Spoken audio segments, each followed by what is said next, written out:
Thank you so much for staying with us on the program. It's Politics Today on Channels Television. And of course, we're tracking now the situation as we speak. That's the picture of the president arriving in the country. We understand that he returned after a one-week visit to Saudi Arabia and Qatar. The president arrived this evening at about 5:30 p.m. and was received by the Inspector General of Police and the FCT Minister at the Nnamdi Azikiwe International Airport in Abuja, the nation's capital. The president returns amidst growing apprehension over fuel scarcity across the country. According to the NNPC, the scarcity is as a result of the marketers' refusal to play their own role, and motorists other product users seem to be paying for these. During the president's visit to Qatar, he met with senior executives of Qatar Chamber of Commerce and some private businessmen in Doha, where President Muhammadu Buhari assured the business community that enough security has been provided in Nigeria to secure their investments.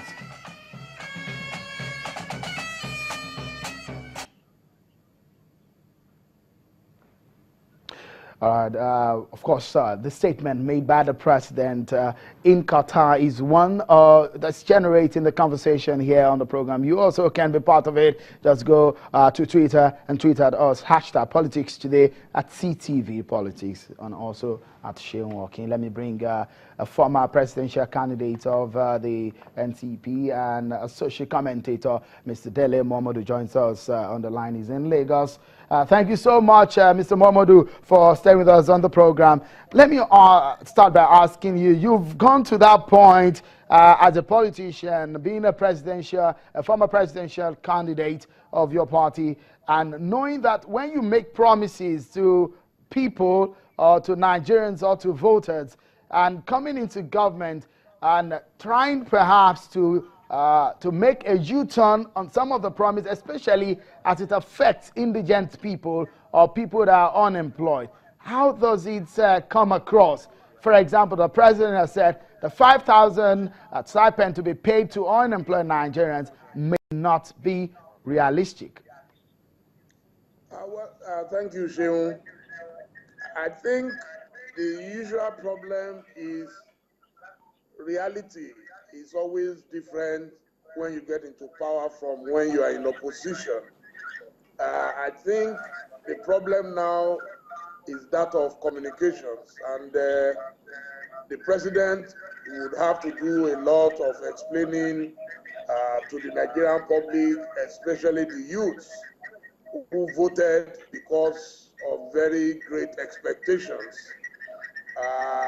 I'm sure a lot of people were shocked, especially hearing it from the president while he's on tour abroad and saying it is no longer feasible. The communications department of this administration would have to swing into action immediately, because it's a very, very volatile issue. It was a campaign promise.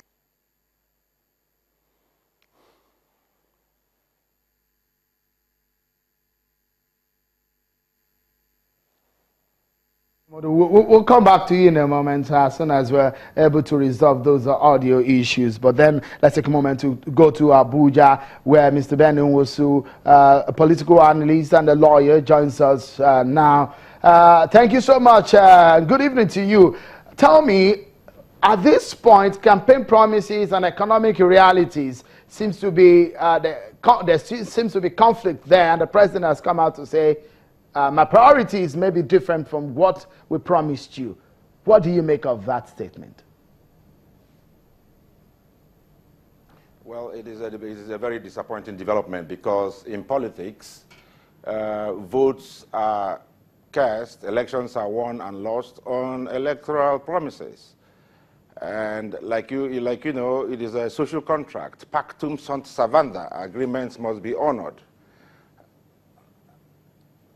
And if you say that you are going to pay people something that is similar to a social welfare package, something like in England they call the dole, and you now change it, it is a disappointment, it is a breach. And I do not think that anybody who voted on the basis of an expectation for such social welfare, and who is not going to get it will be smiling as we are talking. Because if a family of a man that has about 10 children expects 50,000 in a month and is not getting it, he will be sorely disappointed. If you look at the economic reality, such that we were explaining on the show earlier on, and it's so interesting that when the party was campaigning, the oil benchmark or the price of oil globally was about $100 per barrel, and right now is gone as low as $30. Don't you think politically that government officials will rethink their campaign promises? Do you think it's a wrong move? Personally, if you are a very good politician and you have won an election, you should be in close proximity with the people in terms of educating them every day in terms of what is going on within with the economy and with the oil thing. As far as we are concerned, we are watching, and Nigerians do not yet understand that there is a variation in the promises made for which APC was voted into power. And as far as the majority of Nigerians are concerned, whatever be your explanations, if you have not met the high points of the promises for which you were voted in, you've not met it. Simple. Because if you look at it, the president has said, these 5,000 largesse for the unemployed have got a slightly different priority. And that looks like a reality check for the president now. I would rather do the infrastructure. That's according to President Buhari, the schools, and correct them and empower agriculture and mining so that every able-bodied person can go and get work instead of giving 5,000 to those who do not work. Is it that they do not want to work, or the jobs are not even there? This is political sermonization at its best, and it is negative. As far as we are concerned, from the word go, if you want to build a house, you should be able to know that there is a chance that the price of cement, for instance, and rods may be on the upside by the time you conclude. Therefore, you make adequate provisions and adequate budgets for it.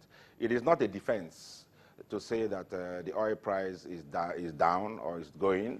Majority of the first-time voters, 18-year-olds, 16-year-olds who went out to vote, were expecting these things to come forth. It's happening in other politics. But the problem is, really, anybody who was making that promise, was he making it to undermine the other political parties so as to win? How many are we in this country? How could somebody make that kind of statement and intend to implement it? We don't have the statistics of those who are unemployed. We don't have the statistics of those who are graduates. We don't have statistics of those who are 70 years old, for instance, and all that. Why was that statement made? Why was the promise made? They made it, and they have failed to implement it. Simplicity. And they will be held to account at the end of 4 years. That is what politics is all about. Interesting. Well, let me get again, Mr. Momodu, Dele Momodu, a former presidential candidate. Glad to know that you're still with us. But in all of these, Mr. Momodu, reality check for President Buhari was that, look, my party and I on this matter, we may not agree, because the party made the manifesto in which he, as a presidential candidate, keyed into it. Do you see that the party is not grounded in its ideology, a welfarist ideology that it preached during the election campaigns? That